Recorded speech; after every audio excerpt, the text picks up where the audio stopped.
Is it just me, or is your fusion core starting to glow? Very funny. Hey, I'm not falling for that again. Buck, I don't think they're kidding. Oh, God. Buck, get out of that thing. Wait, what? Son of a... Ooh! Oh, crap!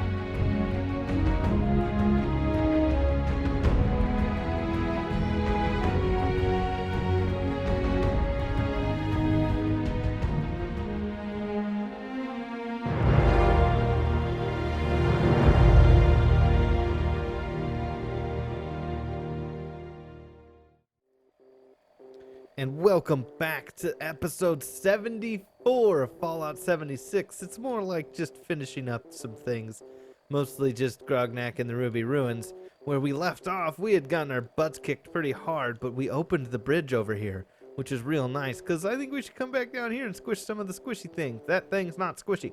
How about these guys? He's got 20 health, I can't wait. Oh, one goblin shaman, and one orc goblin war chief. Oh, one orc. Oh, I see. Okay, and the goblin smacks Grognak for 9 health. Grognak, go in. Grognak hits him and kills him in one foul swoop. With one foul swoop, he kills the goblin. A cackling goblin shaman waves his skull-topped hexer staff at you. What do? You take 12 damage. Malta takes 8, and Swift takes 10. Well, we won't stand for that. Grognak's going in. And he went ham, hitting him for 20 damage. Mala's gonna hit him. She's gonna squish him for 17. The shaman is dead. Now we get one just regular old grasslands orc. He's snarling, brandishing a rusty axe, charges us recklessly. And, Grognak's not gonna put up with that, so he's gonna squish him. Grognak hits him for 17. Mala, even more, does not like him. Hits him for 15. But he hits Swift for 13, and Swift's just like, what the heck? I wasn't doing anything. So Swift hits him for 9 damage, and he's done.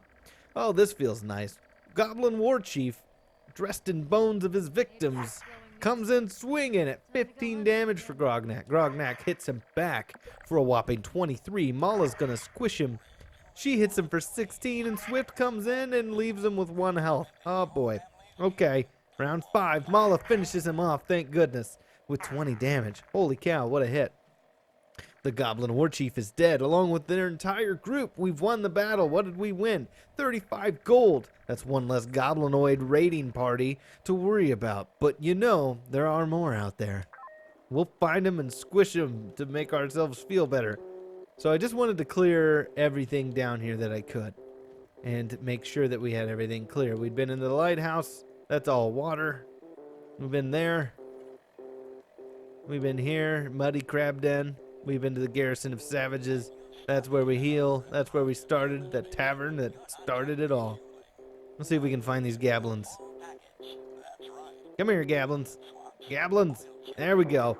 We find one Gaablin shaman, and one Gaablin, and one Gaablin. Oh, one orc. One Goblin War Chief. I see. Orcs hang with goblins? Is that how it works? The goblin hits Grognak for 10 damage. Grognak doesn't even feel it. I mean, he does, but then he does 23 damage to him. Squishing the goblin. The only kind of good goblin is a dead goblin, apparently. A cackling goblin shaman waves his skull-topped hexer staff at you. Well, Swift will not stand for that.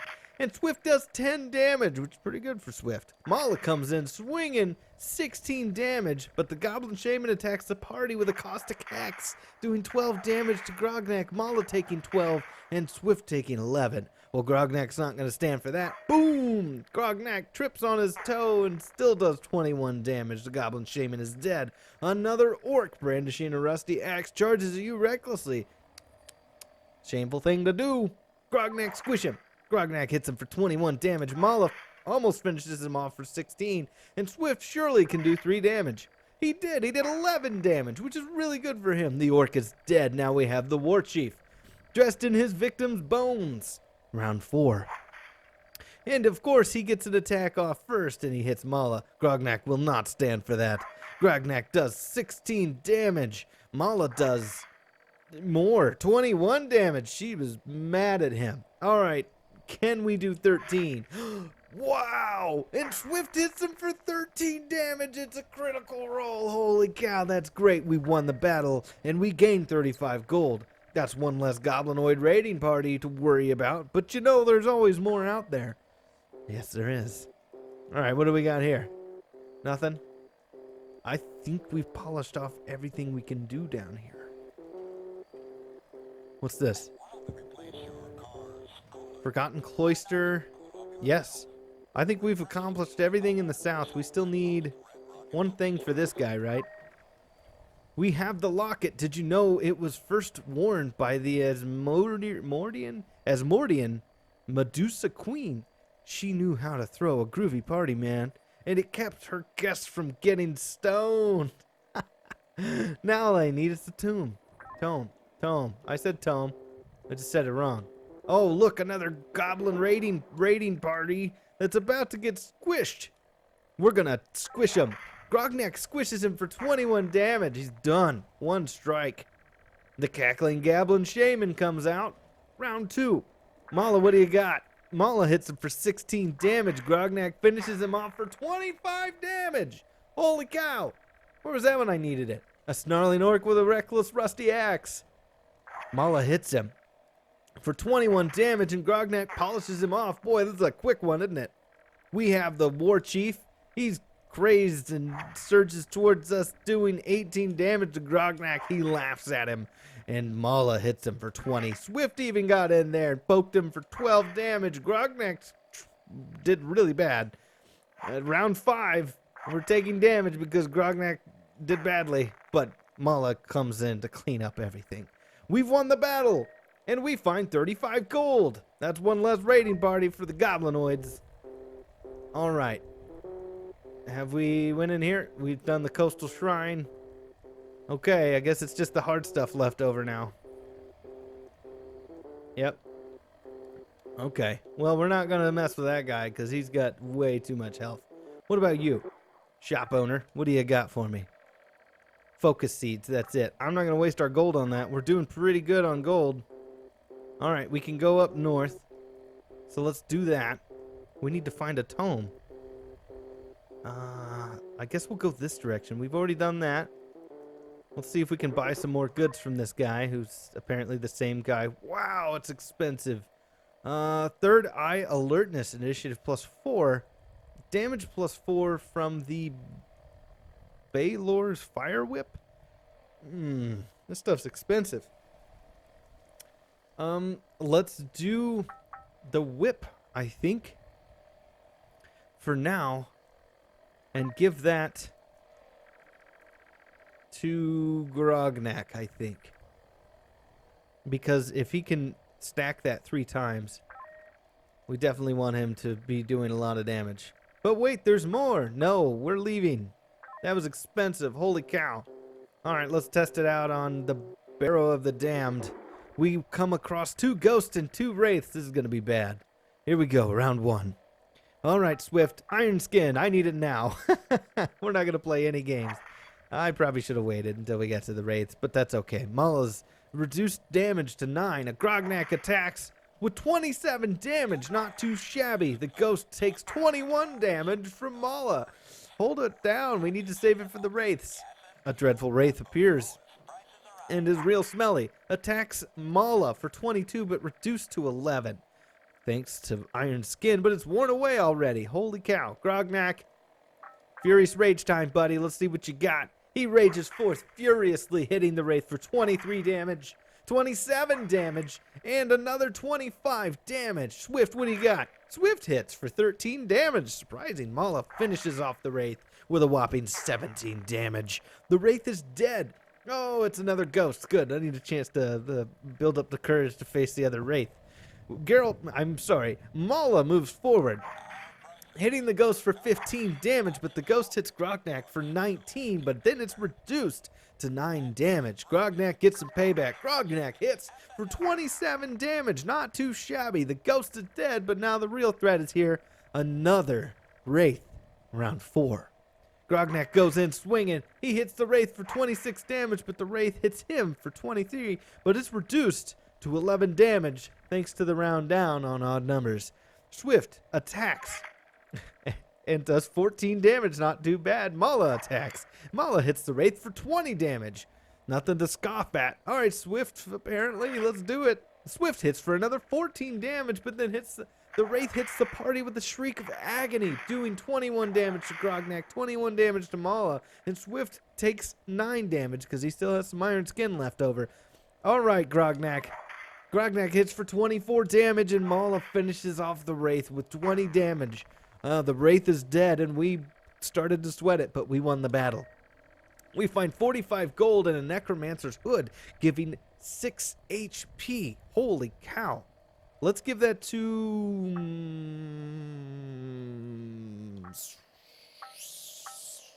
Grognak. I totally knew what I was doing. Never meant for mortals, but the barrow, its horrors weigh heavily on your mind and sanity as you depart. Never mind that, Goop. All right, we've hit a wall there. We got some strangers. Oh no, it's Dark Elves. I'm a little worried. The Dark Elf steps forward, and of course, their arrows are poison tipped. And they do 20 damage to Mala right off the bat. Let's do a Furious Rage. Grognak rages forward furiously and does 22 damage, then another 23 damage, and ends with 25 damage, leaving the Dark Elf with 10 health. Mala's coming in for revenge at 15 health. 15 damage, I say. Dark Elf is dead, but another one steps forward, and of course has poison-tipped arrows. Great. Just what I wanted. And hits Grognak again. Swift, what do you got, man? Swift hits it for 11 damage. Grognak hits for 21 damage, and Mala is going to take Aegis Stance because she's got the health. And she does. She takes 17 additional damage. The Dark Elf hits Swift for 20, ignoring Aegis Stance, obviously. Mala hits him anyways for 17, and Swift gets a little payback at 13 damage, leaving the Dark Elf with 1 health. Grognak is here to clean up. He mops up with 27 damage. Now it's time for the 130 health Drider. It's here to block our path. We don't have enough for Furious Rage, so we're going to just smack it. 27 damage right off the bat, but then Mala takes 12 damage. 11. Mala, go ahead and hit back. She hits for 19 damage. Swift hits for 11 damage. Round 5. Grognak doesn't get a chance. Okay, Swift hits again. The Drider for 14 damage, but the Drider hits Grognak for 24. It's time for Furious Rage. Oh, ooh, do I? Yeah, okay.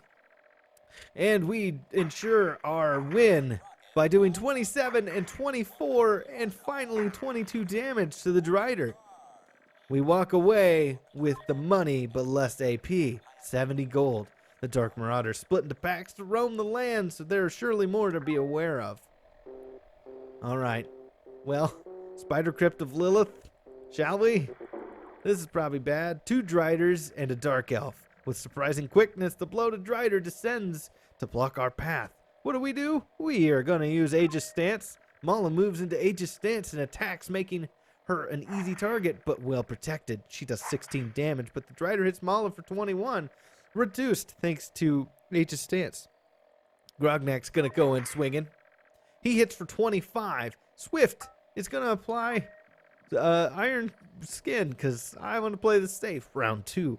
Grognak's going in swinging again. He hits for 21 damage. Swift is going to hit. He does 12 damage. We probably need to bring his damage up. But the Drider hits Grognak for 21, but it's reduced to 10. Mala, it's time to smush. She hits him for 21 damage. Round 3. Grognak goes in again, hitting the Drider for 21 damage. The Drider attacks the party with Dark Choke Web, doing 22, but reduced to 11 damage to Grognak. And Grognak's Iron Skin wears away. Mala takes 25, but reduced thanks to Ancient Stance to 12. And Swift takes 11 damage thanks to Iron Skin, and still has some.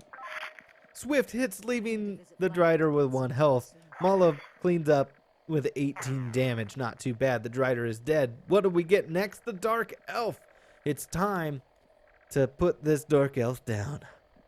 We don't have enough, so we're going to attack. Grognak hits for 22 damage. Swift is going to swing his bow, not a sword, and hits for 11 damage. Mala, it's time. Mala hits for 19 damage, but the Dark Elf, as it begins to draw fewer attacks, Mala loses Aegis stance. Oh, but the Dark Elf hits Grognak for 23 damage. That's not good. The Dark Elf hits Mala for 24, but is reduced since she still had Iron Salve. That's stacked with Aegis. That's nice. All right, Grognak. Grognak finishes off the Dark Elf for 28 damage. The Dark Elf is dead, but we still have another Drider blocking our path. Round 6. All right, it's Furious Rage time. Grognak swings forth, furiously raging on hormones. 28, 27, and another 27. The Drider hits Grognak, dropping him. Oh, that's 30 gold. Okay.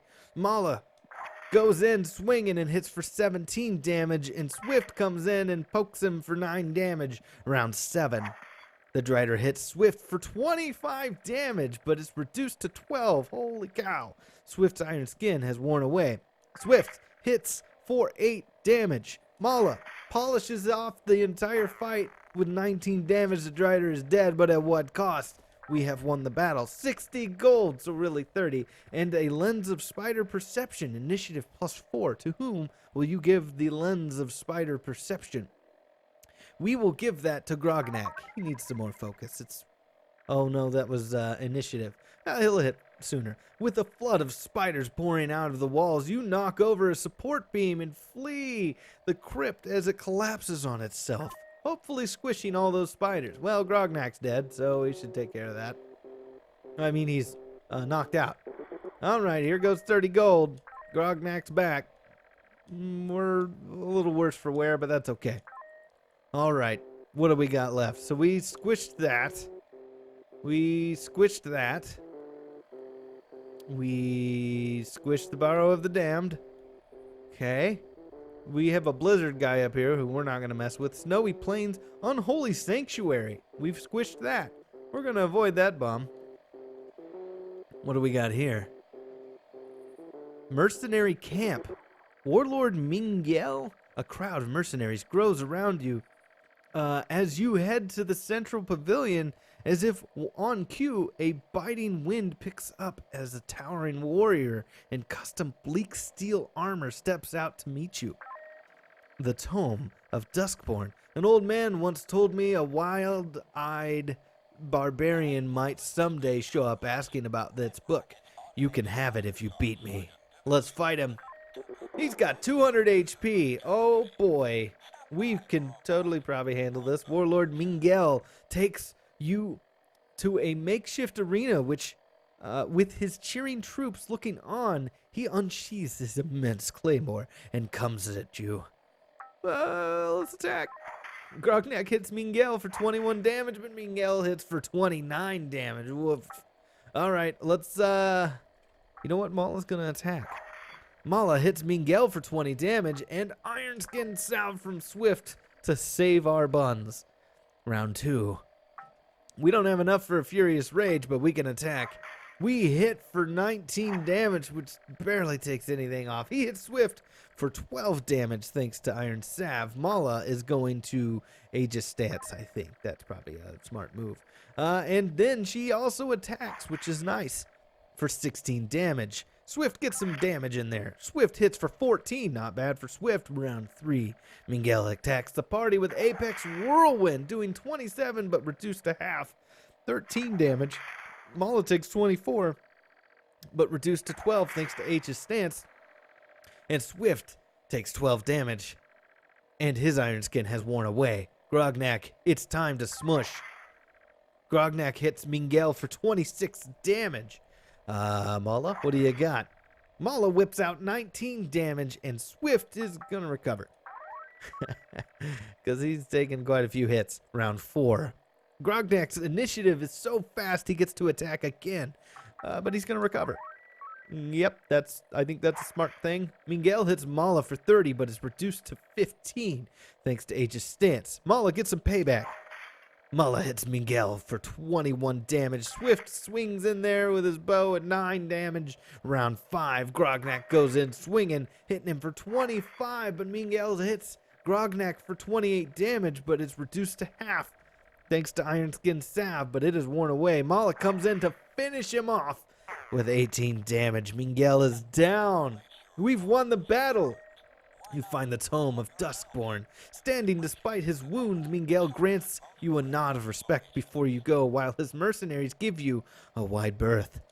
We've got it. We got the tome that what's-his-face wants. Ravaged Ant Colony. Oh, of course there's a Drider in it, but it's just one with 130 health. It blocks our path. We have no choice. It's time to attack. Grognak goes in swinging, doing 19 damage, but the Drider hits Grognak for 25. Mala, what do you got? Mala goes in and hits for 20 damage, and Swift hits for 10 damage, which is pretty good for Swift. It's time to attack. Grognak hits for 19 damage, but takes 21. It's time for Mala to hit. She hits for 19 damage, and I'm actually going to have Swift attack. Swift hits for 11 damage. Not bad, actually. Round 3. Grognak. I don't know if he can take another hit, so we're going to do a Furious Rage and get it out of the way. He goes in raging furiously, hitting the Drider for 20 damage, and then the second hit at 29 does it in. And we secure our win, but at the cost of our focus. We've won 20 gold in the Lord's Carapace. HP plus 4. We should probably give that to Grognak. Yeah, Grognak. All right, we'll put his health up there. The corpses of antagonizers. Giant ants are everywhere, massacred by the Drider before you arrived, but the antagonizer is nowhere to be found. So we leave. We left. We have Tomb of the Necro Elf. Let's squish these dark elves, maybe. Excuse me, sir. Sir and/or madams. Hey, no. Get back here. Come on. They're amazingly elusive. I got him there. 2 dark elves and 1 Drider. It's time. The poison-tipped arrows, here they come. But because of our initiative, we get the first swing. Grognak goes in at 27 damage. That's pretty good. Swift is like, hey, what the heck? I'll shoot my bow. Doing 8 damage, but the Grognak takes 22 damage. Mala, it's time for you to do Aegis Stance. She does Aegis Stance. She does not because she doesn't have enough AP. I mean focus. She hits the Dark Elf for 16 damage. Round 2, the Dark Elf hits Mala for 24 damage. Grognak's going in swinging. He does 29 damage. Holy cow. Dark Elf is dead. The Dark Elf number 2 steps in with 80 health and poisoned arrows. All right, we're going to do the attack. He hits for 26 damage, but the Dark Elf hits Grognak for 23. Woof.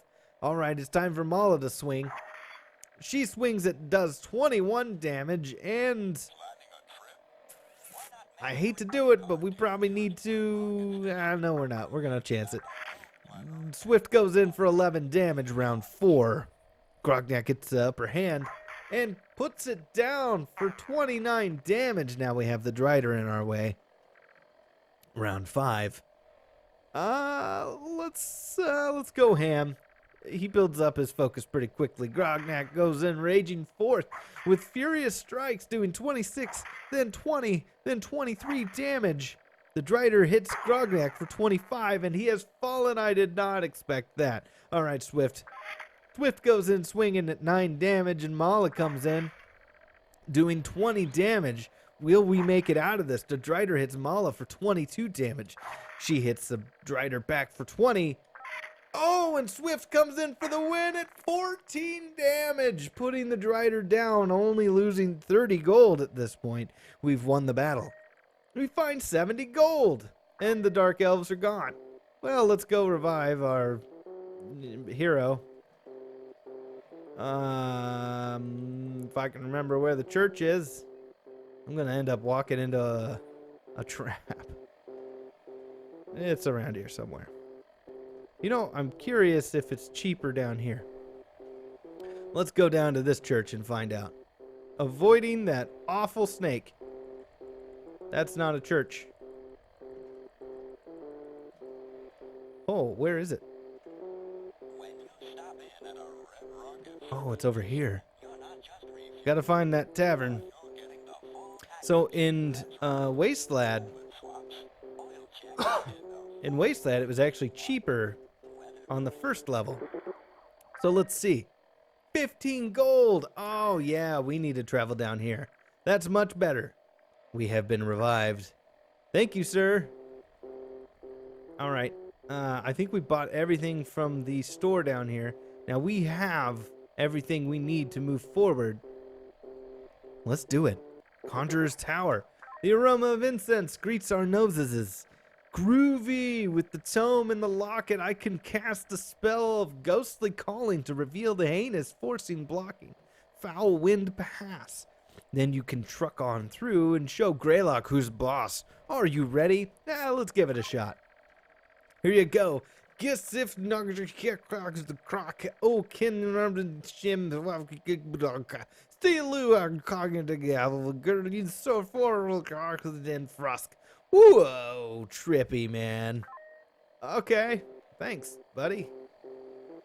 So, we probably need to refill our AP. So we're gonna do that. Where's that store? It's down this way, isn't it? There's the tavern. That is a tavern, yes. Okay, where's the other store? Did I miss the other store? There's one. All right. How much does he charge us for the AP refill? 15. Let's go for it. The party receives 10 focus. Everybody's loaded.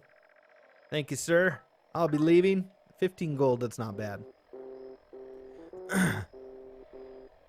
All right. I think we've got what we need. We need to go up and get... spend some more money. Let's spend some more money. All right. Let's get the armor. I think we don't have enough for everything, do we? Third eye, which is initiative, we'll do that last. We want that plate. Let's get that plate for 8 health. That's a lot. Let's put that on, we should probably put that on Mala. She takes a lot of hits. She has 74 health now. But wait, there's more. So let's do... oh, we can because I see. All right, well, let's do the initiative. Let's give Grognak more initiative, I think. Yeah, that way he can hit even more faster. And we don't need to refill. Okay, that's not as bad as I thought. All right, so now we have, I think, let's squish the slithering Acropolis. Here we go. The 2 jewel snakes and 1 Naga. Let's see if we can put him down this time. Round 1. All right, let's go in. Furious Rage. Screw it. Grognak goes in, raging furiously, doing 22 damage. Then an additional 22 damage, and finally 28 damage, squishing the first jewel snake, which did so much damage initially. The other snake comes in, slithering, hissing, but it's the size of a flippin' bear. Grognak go in. Grognak hits it for 29 damage. Mala's gonna hit it. She hits it for 17 damage, leaving it with 9 health. It hits Grognak for 23. Swift comes in with a whopping 13 damage. The snake is dead. A spell-slinging Naga slithers towards us, wearing a grin of the purest evil. Naga attacks the party with corrosive mephititis, 19 damage to Grognak, 17 to Mala, and Swift gets 18 damage. Well, Grognak, I think we know what we're going to do here. Grognak goes in swinging and does a whopping 19. That's not great. 27 and finally 23 damage. Mala, what do you got? She goes in with 21 damage, and Swift surely can pull down 12 damage, the Naga is dead. We beat them. Ha ha. We won the battle and 50 caps and the boots of hopping, giving initiative +3. I think we'll go ahead and give that to Swift now, because we want that iron skin. Oh no, I didn't read it. Ah, poop. Okay, what do we got here? Assassin Stronghold. We dodged this one earlier. And it's full of 2 dark elves. That's not as bad as I thought. Here we go. Grognak going in. Hits for 26 damage. Swift, what do you got, buddy? Swift hits for 11 damage, but the Dark Elf hits Grognak for 20. Mala comes in swinging, doing 20 damage round 2. The Dark Elf hits Mala for 21 damage. Grognak squishes the Dark Elf with 29 damage. Not too shabby, if I do say myself. The Dark Elf, number 2, steps out. Round 3. Grognak's gonna swing at it. He does 19 damage. I say it, but it's probably a her, they, I don't know. It might be a dude. Who knows? Swift goes in shooting for 12 damage. Not too bad. And Grognak takes another 20 damage. Mala, what do you got? Mala hits Wait. Swift hit the Dark Elf for 12 damage. Oh, I see. Grognak took 20 damage. I did miss that. The Dark Elf is hit with 19 damage from Mala. Grognak comes in swinging, though, for 24. He wanted a little payback. Mala comes back again, doing 21 damage to the Dark Elf. We are caught up, and they are dead. We've won the battle. We find 35 gold and a Venom Blade, damage +2. I'm going to go Grognak. If we could be doing 30 damage, that'd be great. An eerie quiet settles over the stronghold. The surviving Dark Elf assassins are long gone. Sweet! We've done good. Can we buy anything from this guy, who's definitely the same guy? He only has the best products. A Celerity Stone? For 36. That's not bad. Gale Force Pendant, damage +3, 86. Well, let's get the pendant. And we're going to put that on Mala this time, I think. Because she usually hits second. All right, and we are going to boost initiative on Mala, I think. Yeah, I think so. Mala gets the initiative this time. She's got a celery stone. It simply looks good. All right, we don't need to refill our AP. I think we got some other chumps we can squish if we need to. All right, the Temple of Osmodius. We lost first time we came in here, so hopefully we do better this time. We have a Orc Warlord, Orc Diablos, Flame Claw, and the Osmodian Crab, which squished us real hard. All right, Grognak, go in swinging. Grognak hits the Orc Warlord for 23 damage. Swift is going to Iron Skin because that's the smart thing to do. Swift coats the party in Iron Skin, and Grognak takes 11 instead of 22 damage. Smooth move. Mala attacks. Let's see what kind of damage she can do. She did 20 damage round 2. Grognak's finish. Oh, I thought he would finish him off. Grognak hits the Orc Warlord for 30 damage, but it's not quite enough. Mala comes in and squishes the other 2 HP with a 23 damage hit. The Orc Warlord is dead. The Flame Crab shuffles forward. Clap, clap, clap, clap. Well, let's go ahead and do an attack. We squish it for 22 damage. Mala comes in swinging at 24 damage, and Swift is going to do, 13 damage. It's not too bad for Swift. Grognak takes 10 damage, but the Iron Skin probably wore off. Yes, it did. Okay. Grognak, round 4. Let's do it. Grognak hits for a whopping 24 damage. Swift comes in and finishes the Flame Claw Crab off for 12 damage. It's dead. Now the Orc Diabolist, who's probably going to hit all of us. No, he didn't. Okay, we're going to do a Furious Rage. Grognak rages forward furiously. Probably a little overkill, but he does 26 damage and then 26 damage again, squishing the Orc Diabolist before he can do any damage. Born of evil and chaos, the Osmodian Crab lumbers forward to visit its wrath upon us. Of course, he squished us last time. This time, we're not gonna die, hopefully. Let's start out by doing some damage. We hit him for 24 damage. Then Swift comes in and does some damage 13 actually, but Osmodian Grab hits Grognak for 32. Oh boy, Aegis Stance time. Mala moves into an Aegis Stance and attacks, doing 19 damage to the crab. Round 7. We need you to recover, Grognak. Grognak gains 14 HP. The Osmodian Crab hits Mala for 27, but it's reduced to half at 13 damage. She attacks back. She does 21 damage to that crab. All right, Swift, Iron Skin salve for everybody. Just 'cause I worry a lot. All right, let's hit him again. Grognak hits the Osmodian Crab for 26 damage. He will do a rage next time. Mala hits, and she hits for 19 damage. The Osmodian Crab attacks the party with Wrathful Barrage, doing 13 damage to Grognak, 13 damage to Mala, and finally 14 damage to Swift. Woof. All right, Swift gets a little bit of payback in there with 11 damage. Round 9. Grognak goes into a furious rage, striking furiously.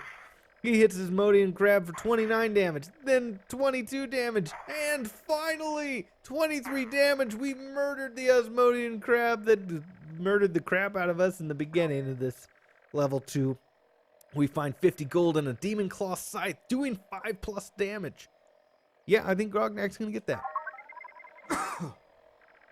Grognak takes the Demon Claw Scythe. How is that lowly orcs could summon and control one of the Demon King prized battle mounts? No one will know, because we squished them. Okay, let's top off, I think.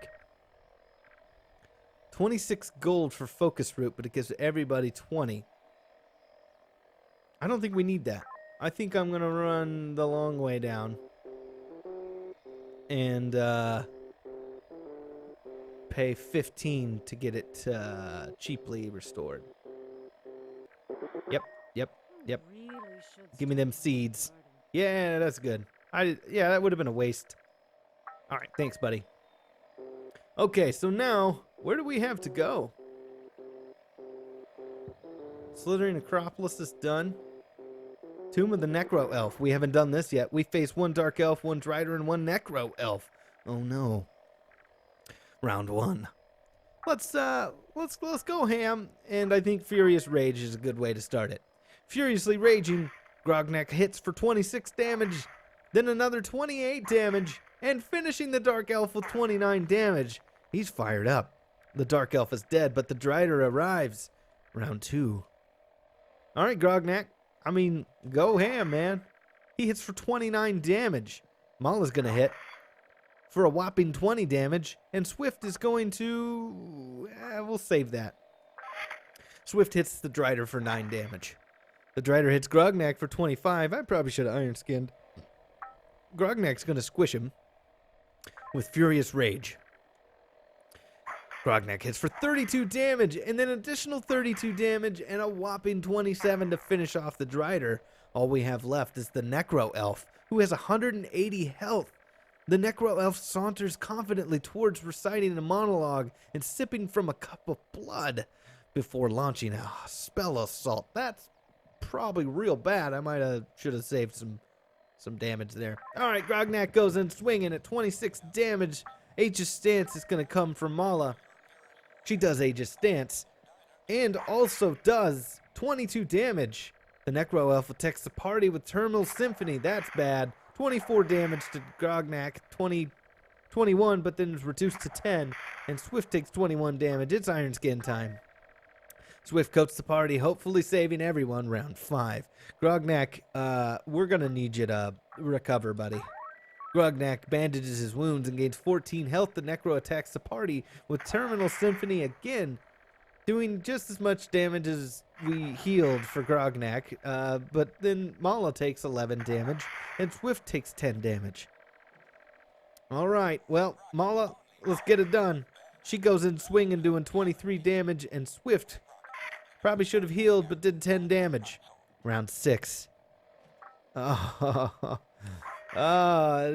goes in swinging, doing 27 damage. Mala doing another 24 damage, and the Necro Elf attacks the party with Terminal Symphony, doing 11 damage to Grognak. and the Iron Skin is gone. Mala takes 12 damage, and Swift takes 11 damage.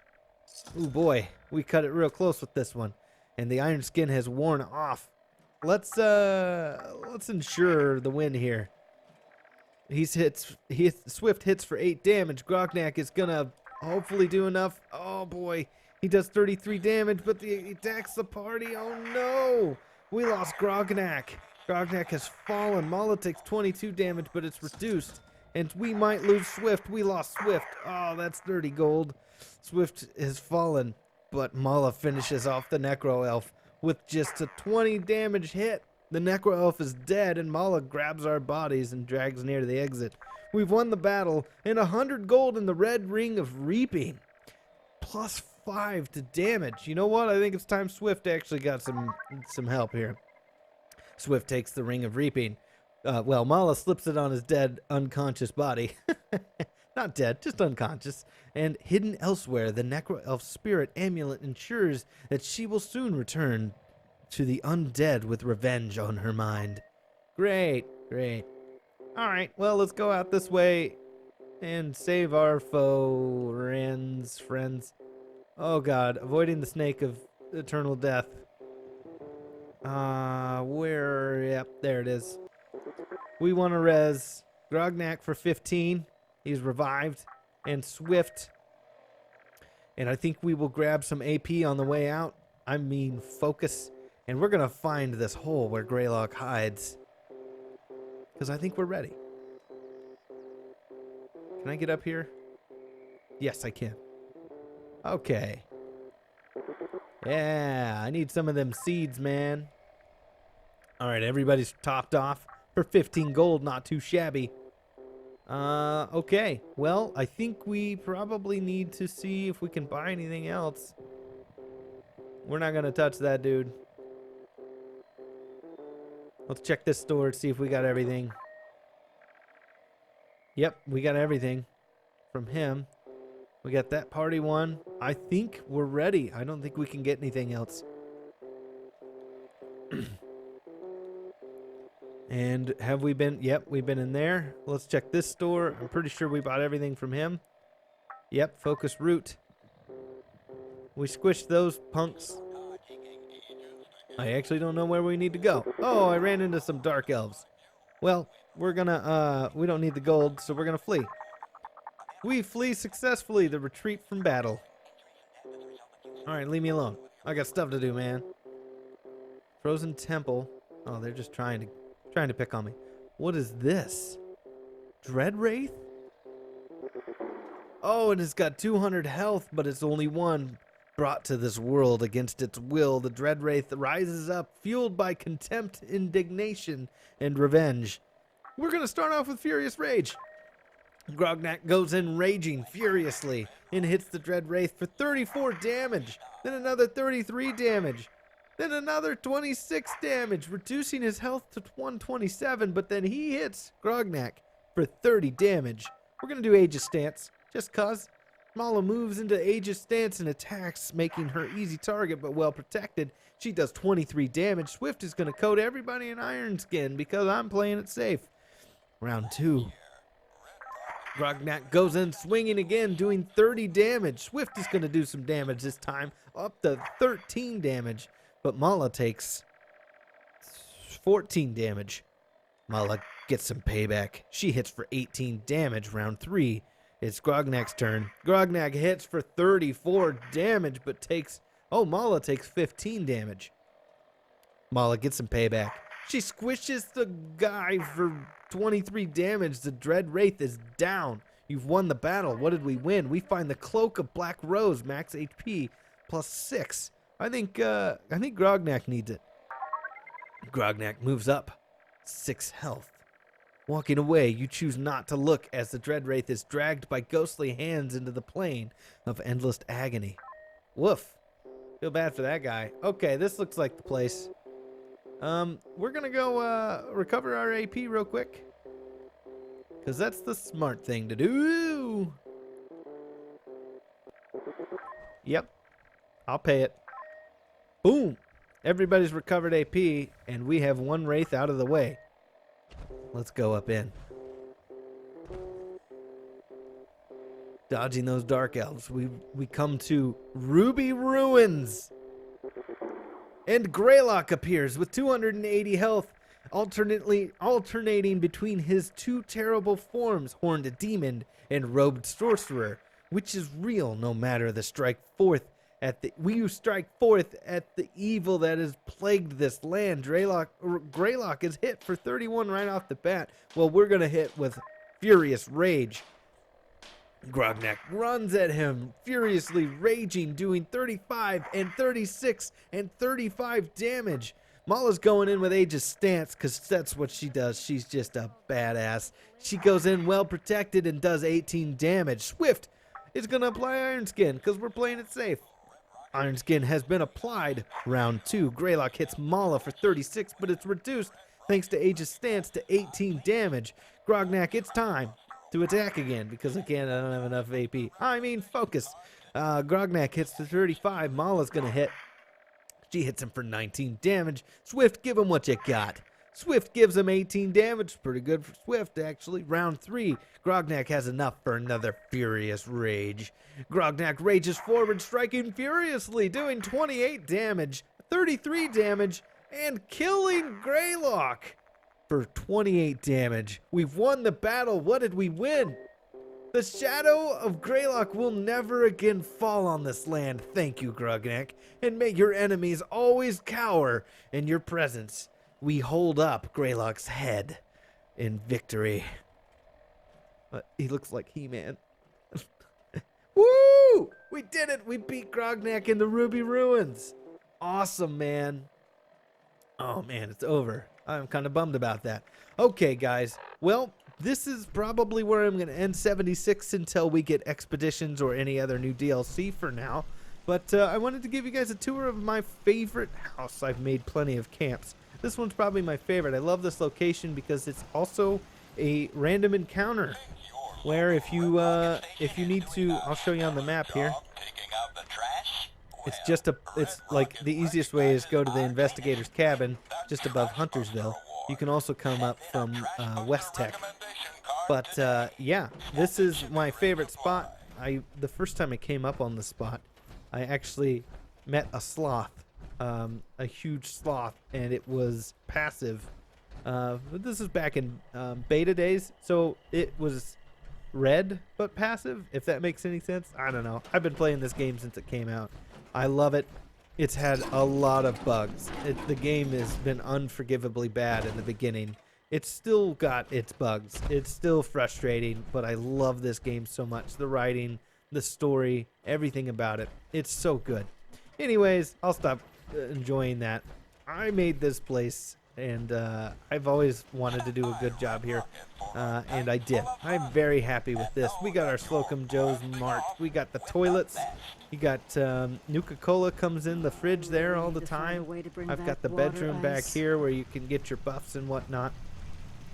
And I've got Yasmin cooking up some sugar bombs. And, you know, we've kind of got a nice little layout here. I think it's pretty great. I wish I could have found all the bobbleheads, but I didn't actually have a whole lot of luck with that. Even on a private server. We got some awesome magazines built up. We got our luck here from the Fortune Teller. We got our luck from the West Virginia slot team. The Brotherhood of Steel paint on the Ultrasight power armor. I never myself ended up using. Hey, we won. Not too bad. 20 caps. And then you know you got the shop here with the cute little guys. What a view! Great place to have a view. Oh, I see someone's got a camp over there. So yeah, that has been it. I think I will finish out with. We'll listen to the stories on the holotapes.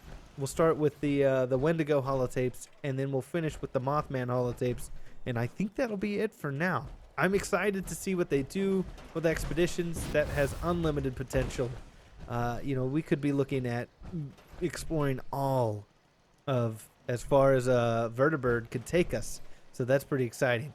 All right, guys. It's been awesome. I'm going to finish up with the holotapes, and we'll go from there.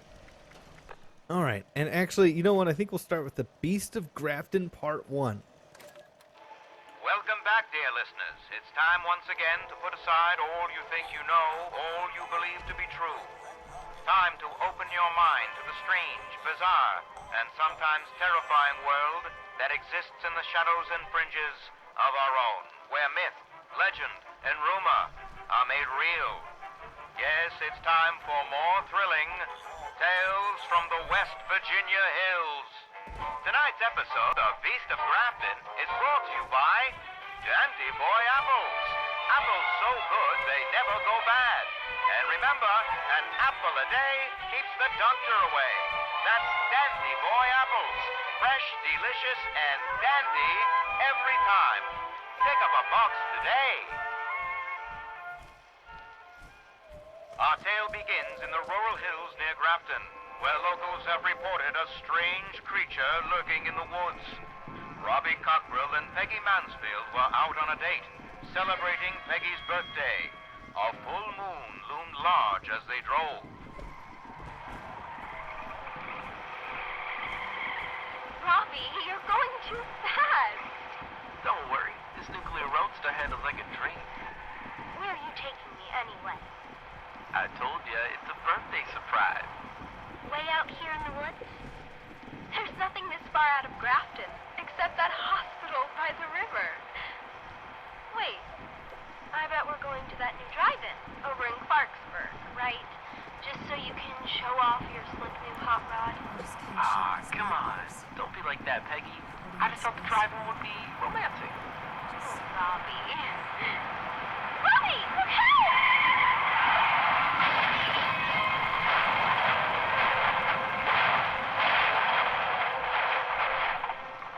Peggy? Are you okay? Peggy? Yeah, I'm okay, I think. What happened? There was a huge boulder in the middle of the road. I tried to warn you, but it was too late. Look, in the road. There's nothing there. How could that be? I saw it plain as day in the headlights. And just look at the front end. It smashed right in. I mean, it didn't just get up and walk away. What was that? Probably just a wolf. It didn't sound like a wolf to me.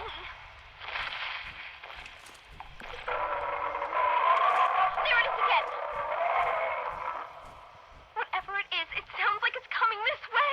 Look, those lights by the river. That must be the hospital. We can get help there. Come on. Ow! My foot. I think I hurt it in the accident. Look, I'm bleeding. Everything's going to be okay. Here, lean against me. There you go. Will our two lovebirds survive such a harrowing ordeal? Tune in next time for the thrilling conclusion of The Beast of Grafton.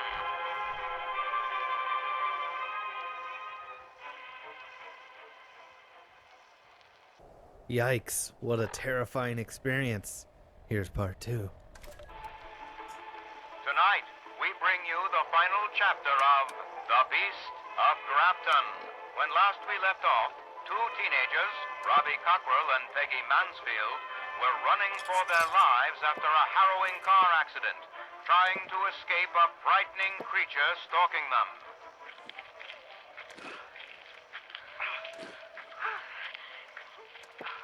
See? You're doing great. Just like when we won that three-legged race in the park. We're almost to the hospital. Oh no. There it is. I see it. Coming out of the woods. It's bigger than a bear. And look, it has no head. It's just flesh and muscle and claws. Robbie, it wasn't a boulder we hit. It was that thing. It's okay. We're here. We made it. Door's locked. Hello? Anyone in there? Help us!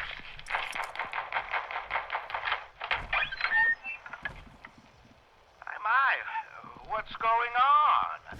Who are you? Please, doctor. There's been an accident. My girlfriend's injured. There's something after us. A monster in the woods. Oh! A monster, you say? I know. It sounds crazy, but I hit it with my car and... I see. It's just you two? Yes, it's just us. Oh, won't you help us, Doctor?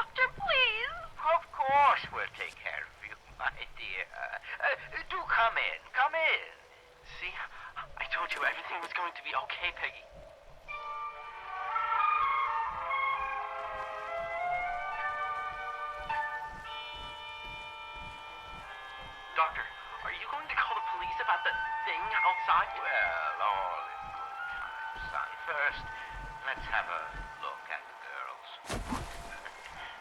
Lie down on this table, dear.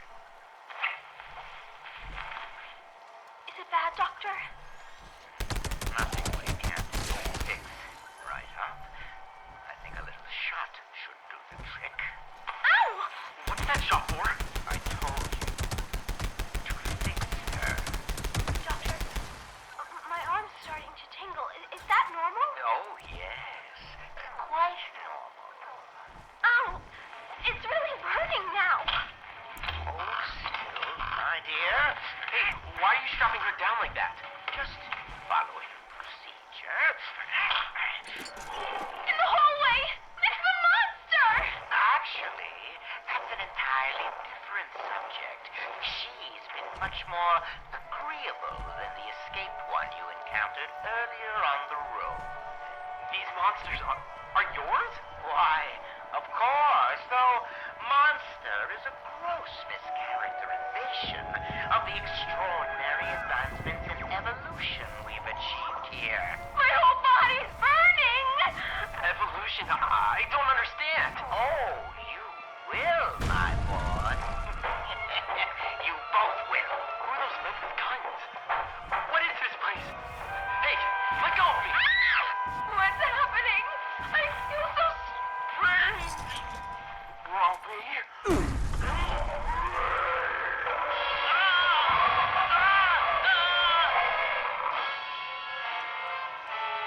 Tonight's gruesome tale taught us several things. You can't always trust a good Samaritan. Be cautious when driving through the woods near Grafton. And birthday wishes don't always come true. Be sure to tune in next week for another thrilling chapter of Tales from the West Virginia Hills. Birthday wishes don't always come true. That's good. Okay. Let's see. Let's move on to... Oh, the Mothman cometh. There we go. Oops.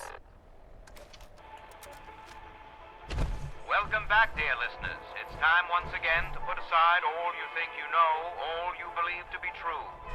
Time to open your mind to the strange, bizarre, and sometimes terrifying world that exists in the shadows and fringes of our own, where myth, legend, and rumor are made real. Yes, it's time for more thrilling Tales from the West Virginia Hills. Not all creatures are of the land. Some stalk the skies. One such boogeyman has been reported for generations by mystified West Virginians. Its name remains the same, but accounts and speculation about its nature vary wildly. Some say man, others say beast, some say devil, others say angel. Tonight's tale, The Mothman Cometh, begins in Morgantown Municipal Hospital. We join young Mary Scarberry's bedside as she wakes, looking a little worse for wear. Nurse? Nurse Handy? Are you there? Right here, my Sherry. And how are you feeling? Perhaps another stimpack will help. Is she awake? There she is. I heard her voice. How's my brave little girl? Hi, Mom. Hi, Dad. I'm doing okay. Oh, we've been worried sick. Oh, you gave us such a fright. Howdy, folks. Awful sorry to disturb you at this hour. Mary, this is Sheriff Johnson. He just wants to ask a few questions. Well, from what I hear, you're downright lucky to be alive, Miss Mary. You kids went through quite an ordeal. Steve and Daddy, are they okay? Let's just have a little chat first, Mary. Now, do you remember how you came to be on the Fayetteville Railroad Bridge yesterday? Well, going to the bridge was really Buddy's idea. Come on, Mary. Don't whip out. every kid's gotta do it sometime. But, buddy, you know I'm plumb scared of heights. How far you reckon that drop is, Steve? My daddy says 1,000 feet. I heard it's 2,000 feet. Plenty of time to say last words and final prayers before you hit the river. Stop teasing me. I told y'all I'm nervous enough already. Come on, quit your stalling. Here, watch me. There's nothing to it. Buddy, be careful. Last one across is wild egg. Here goes. Atta girl, come on. Slow down. Try to take my time. You're doing swell, Mary. No, I don't think I can go any further. You can't chicken out now. Just put one foot in front of the other. See y'all? Look! Up in the sky! Dang! What is that? It's too big to be a bird. Wait, I know what it is. See how its eyes are glowing red? It's the Mothman!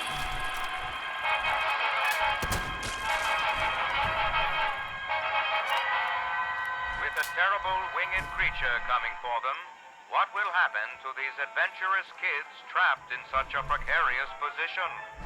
Tune in next time for the thrilling conclusion of The Mothman Cometh. We met our own Mothman in Steel Rain. The Enclave underground base had Mothman. And it tried to kill us, of course. Mothman Cometh Part 2. Tonight, we bring you the final chapter of The Mothman Cometh.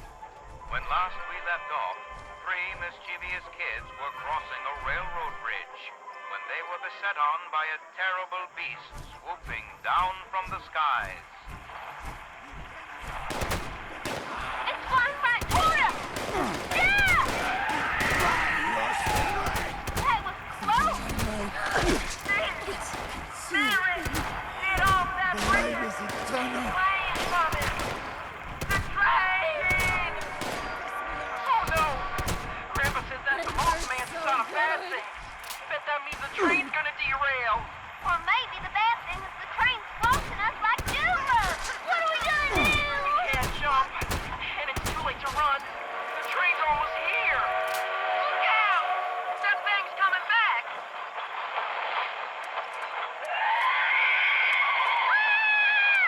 Steve! The Mothman's got us in his blood! Hang on, Mary! Buddy! Help me!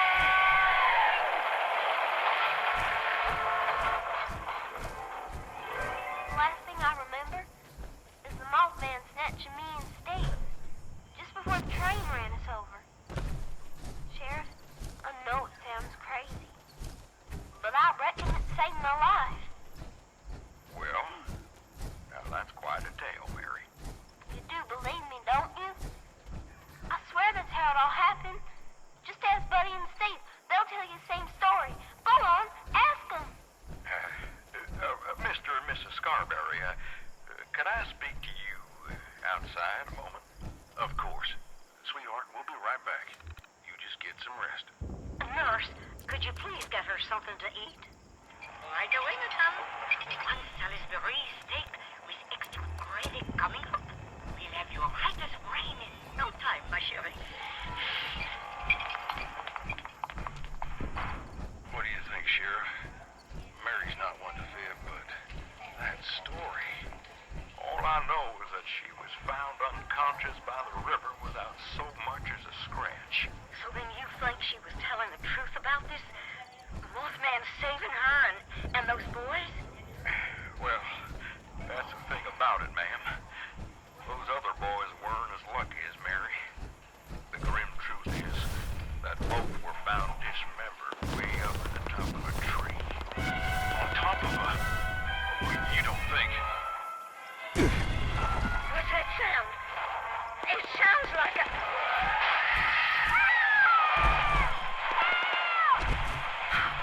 Mary!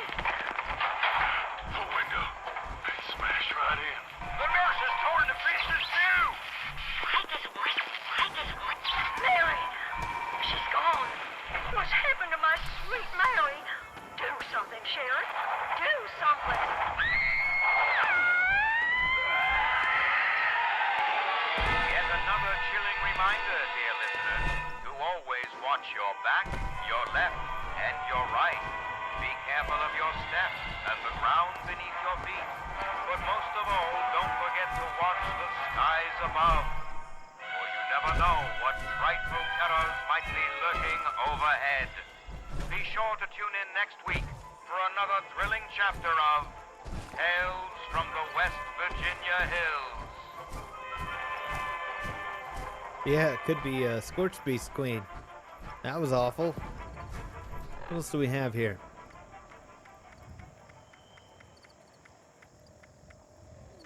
Who Goes There, Part 1.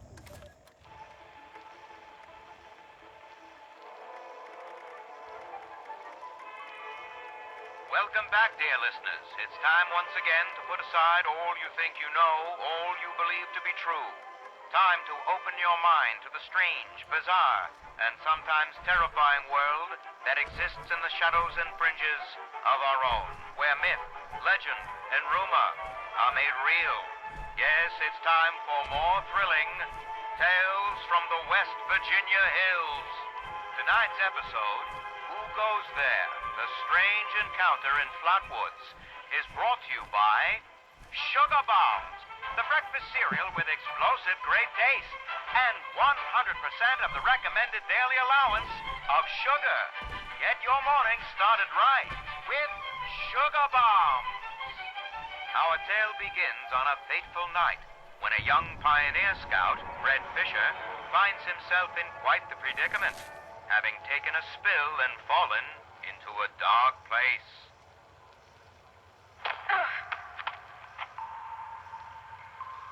Where am I? Jack? Biff? Mr. Bailey? Can anybody hear me? I can hear you. Who's there? I can't see you. Me. My name's Sally. What's yours? Fred. Are you okay, Fred? I think so. My head's a little woozy. Must have hit it when I fell. Oh, no. Did you get lost, too? Well, sort of. What I mean is that I was camping with my scout troop by the lake near Flatwoods. There were these lights kind of dancing in the sky. Neat. I guess.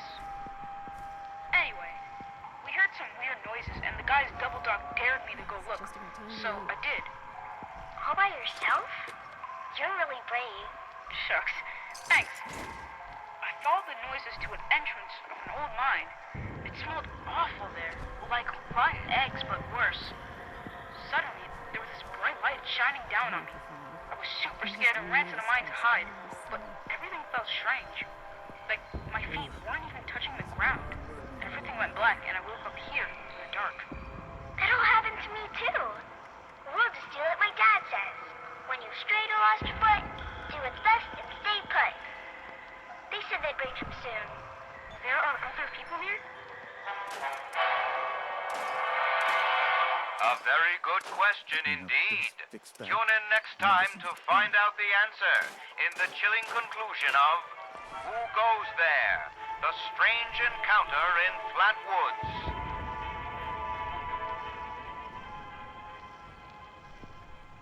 Interesting.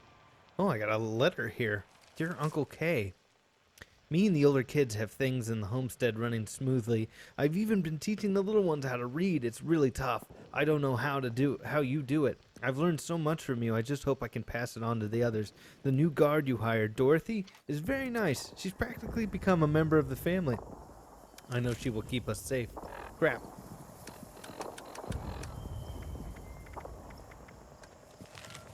We'll be okay here, Uncle K. But that doesn't mean we don't all miss you like crazy. Just try not to worry and don't forget, home is always waiting for you. Hannah. Aw. Uncle K. Is that, that's one of the guys we riding shotgun with. I haven't done that on this channel, but definitely, if you guys get the chance, do riding shotgun. It's a great mission.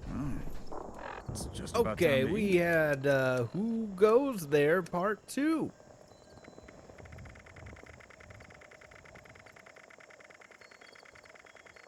Could have went the other way, but I didn't.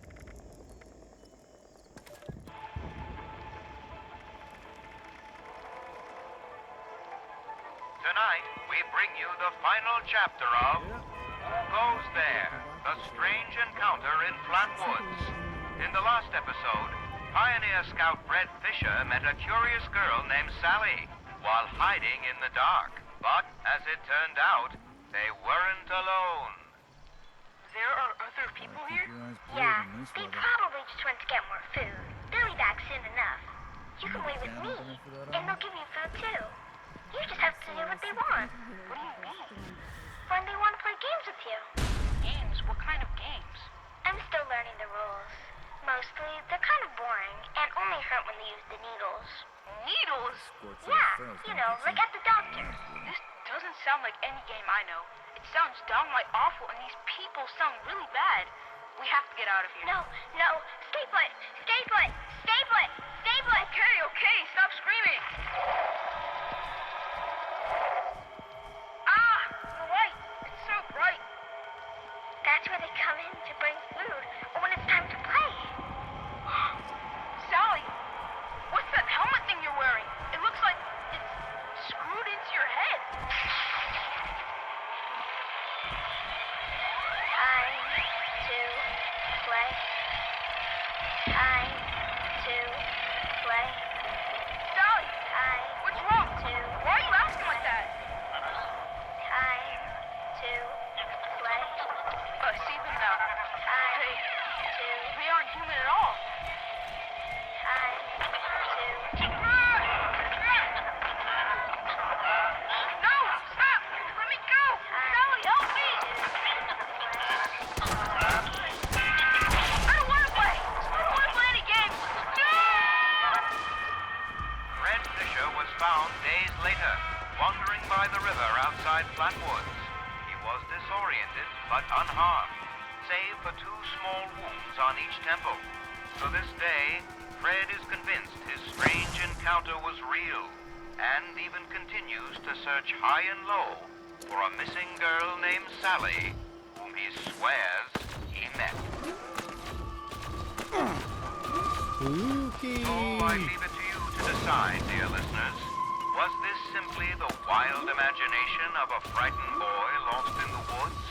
Or was Fred Fisher, in fact, abducted by brainwashing aliens from outer space? Be sure to tune in next week for another thrilling chapter of Tales from the West Virginia Hills.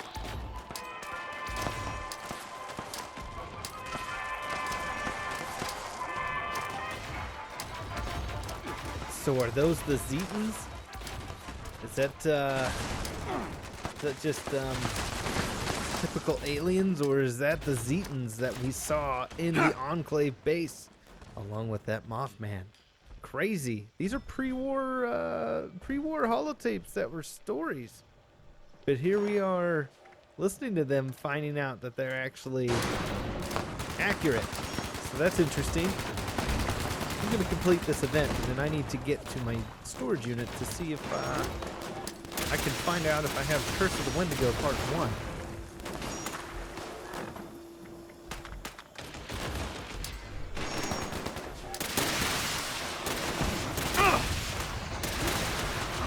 I think I got some lunchbox. Oh, it's over. Well, that didn't take long.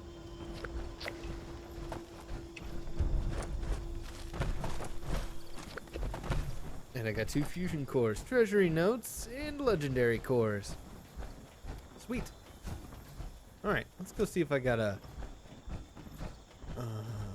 other tape.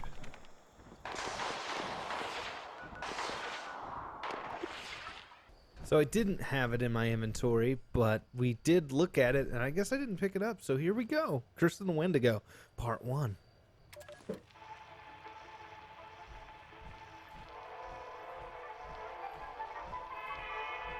Welcome back, dear listeners. It's time once again to put aside all you think you know, all you believe to be true. Time to open your mind to the strange, bizarre, and sometimes terrifying world that exists in the shadows and fringes of our own, where myth, legend, and rumor are made real. Yes, it's time for more thrilling Tales from the West Virginia Hills. It has been said that money is the root of all evil. So, when greed knows no bounds and avarice goes unchecked, what other appetites might take hold? Tonight's gripping tale, Curse of the Wendigo, chews over this very question.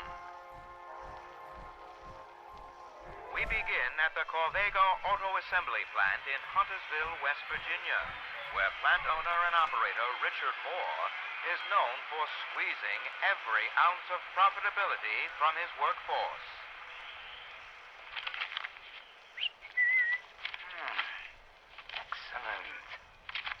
Excellent. Dick, mind if I have a word? Sure, Bill, come right in. These productivity reports exceeded my projections. Get ready for another juicy holiday bonus. Sounds swell, boss. But I was walking the floor, and I noticed that the plutonium containment levels are all looking a bit high. I ordered that line to be sped up last night by 20%. I think the tolerances can handle it. Well, I understand wanting to be more efficient, but if those plutonium cells don't cool properly... Come now. With great risk comes great reward, see? Still, that's a lot of risk you're taking with the safety of the crew. They'll be thanking me come bonus time. After all, money puts food on the table. Warning, containment meltdown. Warning, containment meltdown. Containment is rupturing. We need to get clear. Come on, let's go. What about the middle of the line? Nothing we can do with those force outs now. Just hope you and I can make it.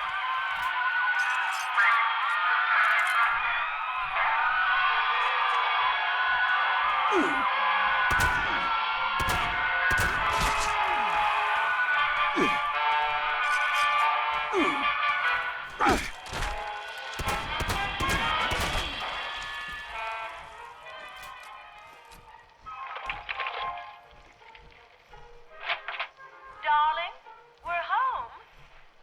Are you up? Welcome back, Mum. Happy to report your husband is on the mend. His radiation levels are decreasing just as the doctor predicted. Splendid. Thank you, Godrich. Godrich, look at my new cap gun. Isn't it swell? A marvel to behold, Master Jim. By the by, Mum, I do say Mr. Richards certainly seems to have his appetite back. He's eaten twice again since lunch, yet still appears hungry. A very good sign of recovery indeed. Yes, I suppose that is good news. That you, dear? Say, did you buy more steak? As I was saying, Mum, he's eaten up every last steak, meatball, and banger, I'm afraid. Oh, my. Sorry, darling. I'll go to the butcher tomorrow. Insistent, isn't he? Yes, Mum. Quite. Unfortunately for the Moore family, all is not as it seems with their recovering patriarch. Tune in next time for the thrilling conclusion of Curse of the Wendigo. So they knew what a Wendigo was. I guess a Wendigo has been in our lore as well forever, but interesting. They say it's caused by radiation. That makes a lot of sense. Well, let's find out what happens in part 2 of Curse of the Wendigo.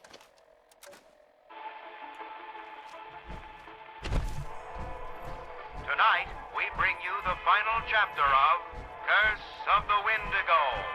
When last we left off, Richard Moore was recovering from radiation exposure. His family had just returned home. Can I show Dad my gun? Jimmy, I told you, not in the house. And remember, you can't go into the bedroom yet. Aw, stupid quarantine. I know it's hard, sweetheart, but we just have to be patient. This happens to lots of people with important jobs like your father's. Okay, I won't go in. I'll just say hi. Dad? Dad? Did you fall asleep? Jimmy, that you out there, sport? Yeah, it's me. Jimmy, I'm hungry. Okay, Dad. I'll go tell Godrich to make you something. No. Why don't you come in, son? You pay your old man a visit. I'm not supposed to get too close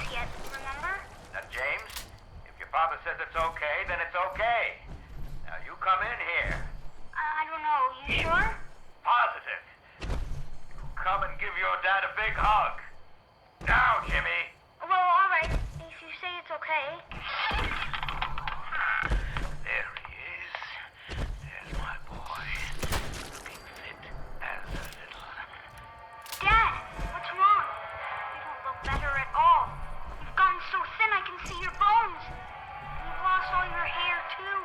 You look almost like a skeleton. Oh, so sorry, Jimmy. But Daddy's hungry. So very, very hungry. Come closer, son.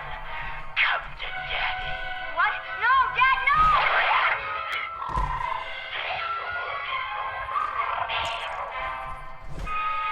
Was it the radiation, a side effect of the medication? Or was it greed that caused this carnivorous transformation? We may never know. Be sure to tune in next week for another thrilling chapter of Tales from the West Virginia Hills.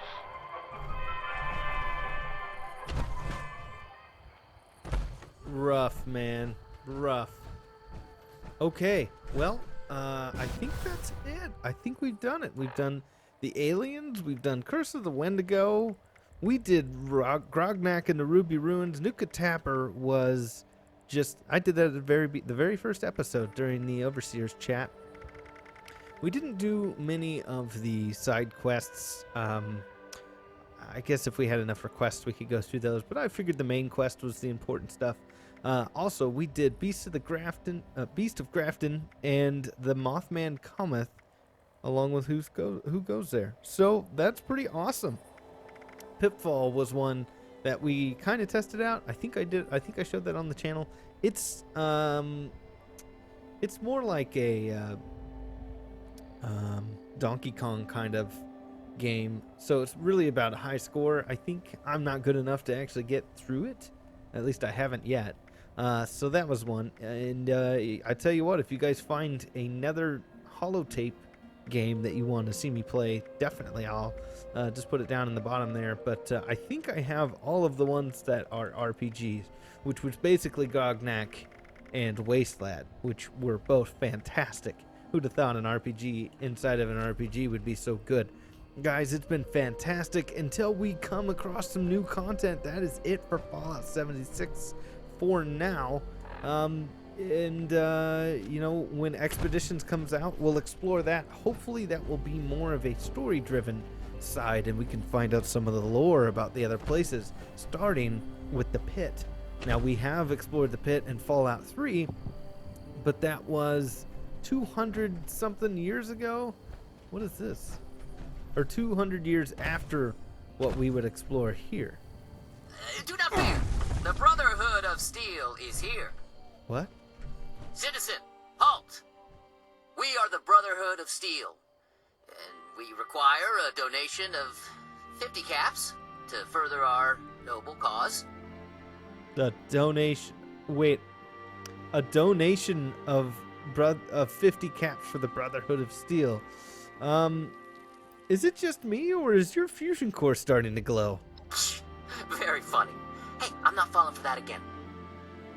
Buck, I don't think they're kidding. Oh, God. Buck, get out of that thing. Wait, what? Son of a... Ooh! Oh, crap! Oh, no, did I do that? Wait, I'm not... No! Oh, no, Brotherhood Buck. I hope that wasn't my fault. They had a malfunctioning fusion core. Okay, well, I guess I'll let those guys go. They don't seem... Well, I don't know. Will they talk to me? You guys okay? Hello? You guys doing all right over here? Brotherhood Barnaby? You guys won't talk to me, huh? I didn't do it, I just noticed it. Okay, well, we got some Brotherhood posers. Hopefully these aren't the guys that held up, I forgot his name because I'm a bad person, from the beginning of Brotherhood Steel of Dawn. Hopefully these guys, they don't seem like they were able to hold anybody up with guns. Anyways, guys, I can't wait to explore expeditions and see what that holds. But for now, that is the end of Fallout 76. If you like the video, slap that like button. If you want to see the other videos in the other series I have on this channel, hit that subscribe button and the little bell icon so you know when I come out with new content. And for everything Grey Ghost Plays, there are the links to Instagram, Twitter, and Discord down there. And above all else, thank you so much for watching. And we'll see you guys in our next adventure.